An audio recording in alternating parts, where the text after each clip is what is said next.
টানা পরপর কয়েকদিন নিরামিষ খাওয়া থাকলেই মাথায় যেন আকাশ ভেঙে পড়ে। কি খাবো কিছুই বুঝতে পারি না। মাঝে মধ্যেই আমি তাই বানিয়ে ফেলি পনিরের এই দারুণ টেস্টি রসা। Hello friends, welcome back to ওজো and mom cooking and blogging. পনিরের রসা বানানোর জন্য আমি এখানে বেশ কয়েক টুকরো পনির নিয়ে নিয়েছি। এটা কিন্তু আমার হোমমেড পনির বা বাড়িতে বানানো পনির। তোমরা কিন্তু আমার চ্যানেলে এই রেসিপিটাও দেখতে পারো কীভাবে আমি পনিরটা তৈরি করেছি। আমি দুটো সাইজের মাঝারি আলু পিস পিস করে কেটে নিয়েছি। এবার আমি কি করব, কড়াইয়ের মধ্যে দিয়ে দিয়েছি তেল। তেলটা গরম হলে সামান্য একটুখানি হলুদ দিয়ে আমি পনিরের পিসগুলো এর মধ্যে দিয়ে দেব, দিয়ে হালকা করে ভেজে নেব।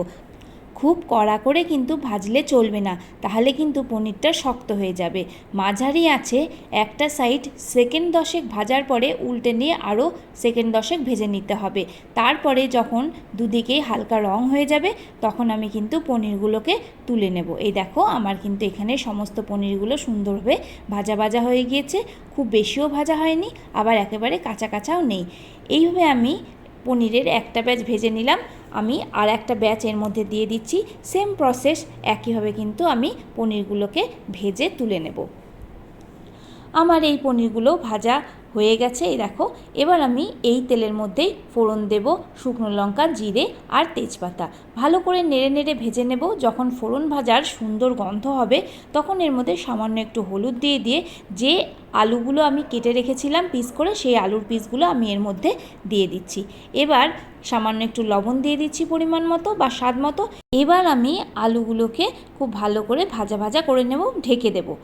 একটা বাটিতে আমি একটা মশলা তৈরি করে নিচ্ছি। নিয়ে নিচ্ছি 1 চামচ জিরে বাটা, ধনে গুঁড়ো, লঙ্কা বাটা আর হাফ চামচ আদা বাটা। এবার আমি এর মধ্যে সামান্য একটু জল দিয়ে ভালো করে মশলাটা মিশিয়ে নেব জলের সাথে, যাতে মশলাটা একটু জলের মধ্যে থেকে ফুলে যায়।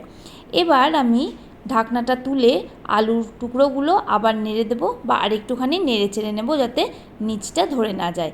দেখব যখন আলুটা হালকা হালকা সেদ্ধ হয়ে গিয়েছে তখন আমি এর মধ্যে দিয়ে দেব যে মশলাটা আমি জলে ভিজিয়ে রেখেছিলাম, সেই মশলাটা দেওয়ার পরে আমি এর মধ্যে দিয়ে দেব পরিমাণ মতো কাশ্মীরি রেড চিলি পাউডার আর হোমমেড টমেটো সস। টমেটো সসের রেসিপিটাও কিন্তু আমার চ্যানেলে তোমরা অবশ্যই দেখে নিতে পারো।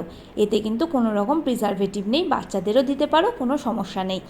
এবার আমি এই দুটো মশলা দিয়ে ভালো করে আলুটা কষাতে থাকবো। আলুটা যখন কষে প্রায় সিদ্ধ হয়ে যাবে 80% মতো, তখন আমি এর মধ্যে দিয়ে দেব পরিমাণ মতো জল।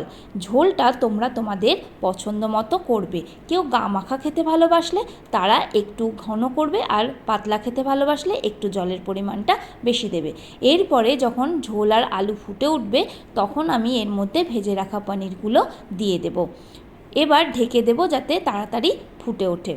ফুটে উঠলে ঢাকনাটা তুলে আমি ভালো করে নাড়াচাড়া করে দেব।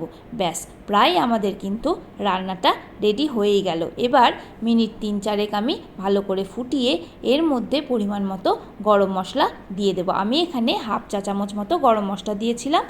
আর এবার আমি মিনিট 2-3 একদম ফ্লেম লোতে দিয়ে একটু ফুটিয়ে নেব ঢেকে। তারপরে গ্যাসটা অফ করে স্ট্যান্ডিং টাইমে দেবো আরও 5-7 মিনিট। ব্যাস, হয়ে গেল আমাদের নিরামিষ দিনের দারুণ টেস্টি পনিরের রসা। তোমরা কিন্তু অবশ্যই বাড়িতে ট্রাই করো, দেখো খেতে কিন্তু বেশ ভালো লাগবে। তাহলে আশা করি আমার এই রেসিপিটা তোমাদের ভালো লেগেছে। যদি ভালো লাগে অবশ্যই কিন্তু তোমরা কমেন্ট সেকশানে গিয়ে আমাকে জানিও কেমন লাগলো। আর হ্যাঁ বন্ধুরা, যদি ভালো লেগে থাকে তাহলে অবশ্যই একটা লাইক করো, শেয়ার করো, আর নতুন বন্ধুরা পাশে থেকে আমার চ্যানেলটা সাবস্ক্রাইব করো। অবশ্যই বেল বাটন ক্লিক করো যাতে আমাদের দেওয়া রেসিপি তোমাদের কাছে পৌঁছায় সবার আগে। আর এতক্ষণ ধরে যে তোমরা ভিডিও দেখলে তার জন্য জানাই অসংখ্য ধন্যবাদ।